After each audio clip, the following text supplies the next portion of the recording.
Hey, this is Pastor Dave, and this is your Monday Mojo. Hope you had a great weekend. I know I did. So, as part of that weekend, Laura and I went and took part in the B&O Trail Ride. It's basically a fundraiser for the B&O Bike Trail. And I don't know how many showed up, but they ran out of food for all the people who showed up, all kinds of cars. And people went out riding. And you had the option of doing shorter rides, a 23-mile ride, or a 46-mile ride, or a 64-mile ride. And Laura and I decided, well, we're going to do the 46-mile ride. So we did it. It was a perfect day for it. There was a little bit of wind on the way out, which is always good because that means there's a little bit of wind on your way back. And we were riding the ride, and we took a break, and then we got going up this hill. And it was a long, gradual hill, and I had kind of slowed down, and Laura had passed me up, and I hear this, oh! And I turn around and look in my rearview mirror, and I see this guy laying on the ground next to his bike about, 800 feet down the road. So I ride my bike down to him and said, hey, you all right? You all right? He said, yeah, I'm okay. I said, everything good? He said, yeah, my chain came off as I was going up the hill. And he said, that wouldn't have been so bad, but then the chain got locked into the gear sprocket and the pedal stopped moving around and it just threw me right off. He has skinned up knee and he was just a little bumped up, And so I was helping him put his chain back on, get his bike up. And I said, hey, what's your name, guy? He said, Dave. I said, oh, well, that'll be easy to remember, 2 Daves.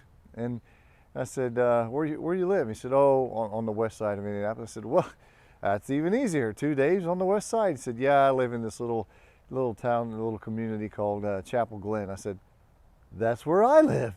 2 Daves on the west side that live in Chapel Glen.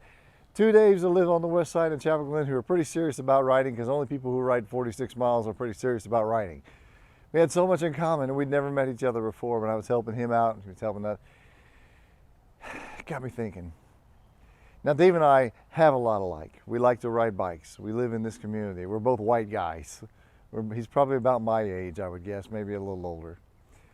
So we do have a lot of in common. But it got me thinking.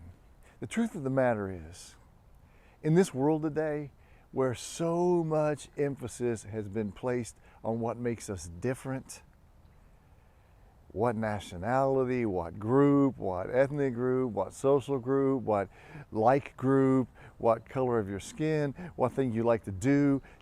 Everything seems to be wanting to divide us. But the truth of the matter is, we will always, always have more in common with each other as human beings than we ever have different. Think about that. We will always have more in common, even if you speak a different language with another human being, than we do different. That ought to guide how we behave with each other, how we help each other out when someone falls, how we look after each other, how we understand that we all have the same hopes and dreams and wants in this life.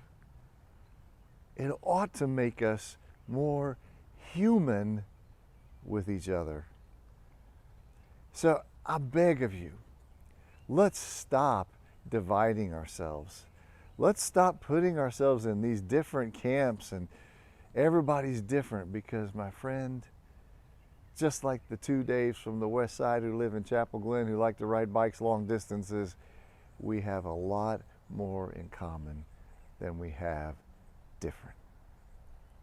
Anyway, that's your Monday Mojo. Have a great week.